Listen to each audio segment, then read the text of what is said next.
Captain's log coming at you from Dr. Man's planet.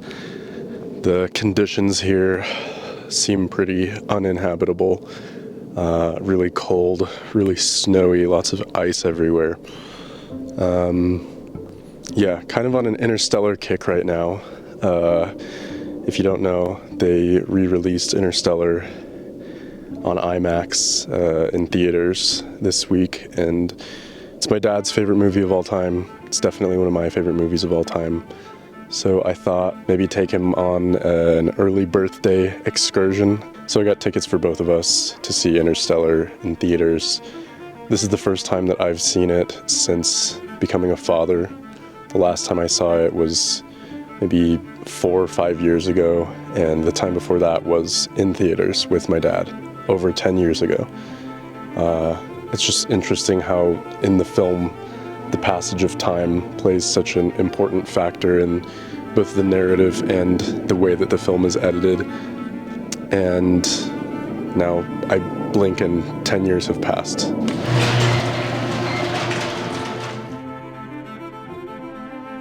We're not going to bike. Yeah, I knew you were. We're not going to bike. So. Well, initially when you started heading south, I thought you were going to right time because you're wearing that. Yeah, I knew he would recognize this. And I'm like, that's interesting. That one normally doesn't come out for vacations. Yeah. There is a movie theater here, though. That's interesting.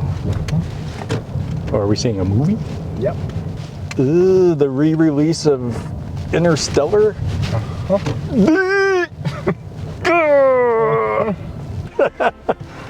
All right, let's go. Oh, Jesus. Are you going to be able to handle it?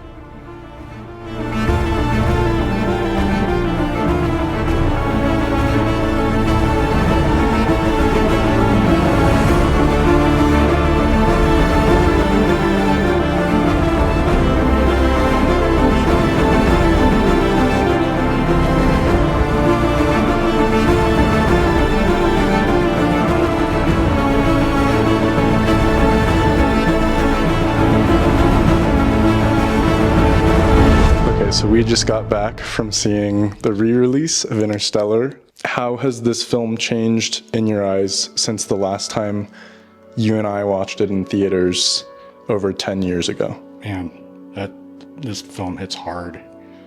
As a parent, as a inhabitant of this planet, there's just so many ways it just captures so many different emotions.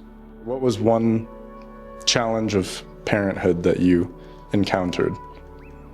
Could be when you were just like in your first days of parenthood, or well, there's always the fear of the unknown. The unknown itself is just kind of a daunting thing. A big inspiration for my short film that I just did called End of Things was the feeling of the unknown and feeling the kind of fear of responsibility, because you're responsible for somebody that you brought into the world. Right. You can hear. So how did that, like, how did you, I guess, overcome or deal with the difficulties of that unknown?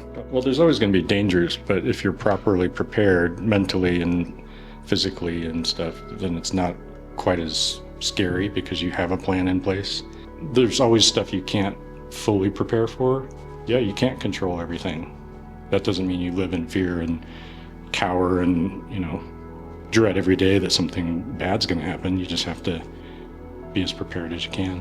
You and your dad have always kind of been into cameras, photography, video. I have like a whole archive of me growing up. What does image making and documentation mean to you? Like, why did you do that? Well, my thought's always been that photography, or in this case, videography, is a way to preserve moments for other people to enjoy. So whether it's an elderly person that has forgotten their entire life and you can show them movies of their past and try to enhance their memory, or at the other end of the spectrum, a 15-month-old, an almost 5-year-old who, they'll remember bits and pieces of their childhood, but if you have the library that you have of your kids and of yourself, your memory of your childhood is going to be supremely enhanced. So the reason that I decided to dedicate an entire episode of this series to Interstellar is obviously because of the meaning behind the film, both to myself and millions of other parents and to Nolan. I guess I'll just tell the story kind of as I heard it if you don't know or haven't heard.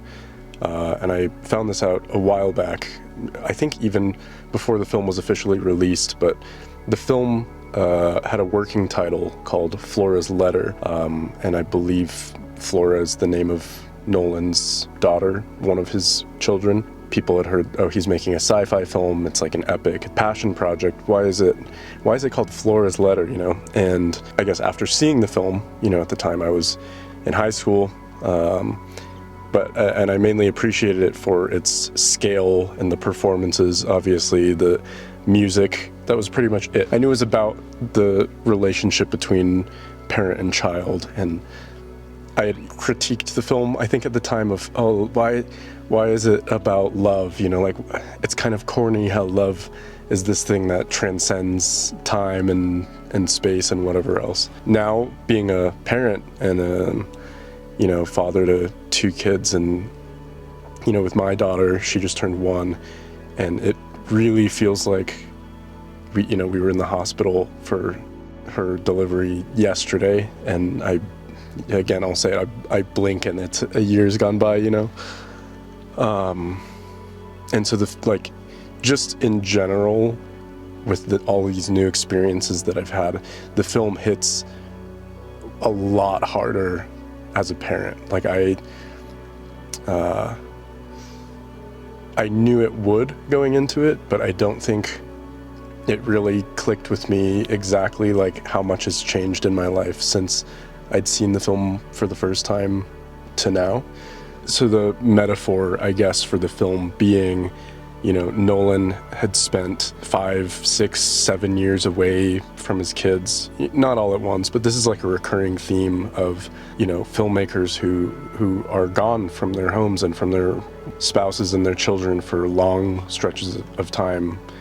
Could be a month, you know, could be a year at a time, but it's a sacrifice, you know, and the same goes for filmmakers of any scale. It does take a lot of time away from your family and from other things that you might be wanting to pursue in your life. And so the film is an ode to parents, and I had read that it was basically like an apology from Nolan to his kids. And I mean, you can see it on Miller's planet, the planet where every hour I think is like 7 years on Earth or something like that. You just feel the stakes. And I'm gone from home for, you know, like an hour or 2, and I just feel like this pull on my heart from missing my kids, you know. And there are other films that I've cited as references for my feature that are science fiction, like Arrival as well. Both Arrival and Interstellar, I think, are masterpieces in their own right, but especially in how they approached editing and how they kind of rewired our brains to interpret how narratives can be digested. Interstellar, because of the way that time flows between scenes. And I don't even remember this from my first watch, but watching it this time, the film like never pauses, it never stops. It's a constant just deluge of information and movement and progression, and it's very, like, I think probably one of the best edited films that I've ever seen. It's just so engaging, and it just never lets up. It just bleeds so seamlessly from one scene to the next. And then with Arrival, the way that the film uses how we've been conditioned to digest cinema and how we've been conditioned to assume things just about how film, you know, it's a timeline, it's a linear thing. But once you go into the story of it, it can be a non-linear experience. A little bit of insight into this feature that I'm in development for. The way that the passage of time is displayed is also partially non-linear. It's not as confusing, I guess, as something like Memento, where there's black and white and color, and it doesn't cut back and forth as often. There's only, I think, 3 shifts where it goes from present to past and then back again. I liken it kind of to the way that the tide ebbs and flows. You know, like the tide will come in and then it'll come out, it'll recede, and then it'll come back in. So the way that my feature is written and structured, very intentionally so, is like the tide. The present is shown, and then we get a peek behind the curtain as the tide kind of recedes, and then the final act again is in the present, as everything kind of crescendos and ties together. There are probably 12 or so other films that I've used as comps in pitching my feature in the past, 2 years or so. I don't think I'll be doing an episode diving into each one of them, but I do want to do an episode, maybe the next one, maybe in a couple episodes or so, in a couple weeks, about the rest of the films that have inspired my film or have influenced my film in some way. There's a private letterbox list that I made that has all of the films on it. So when that episode comes out, I'll make public that list. I think it's kind of a fun way to build anticipation about what the storyline for this feature is. And so that's all I have for now.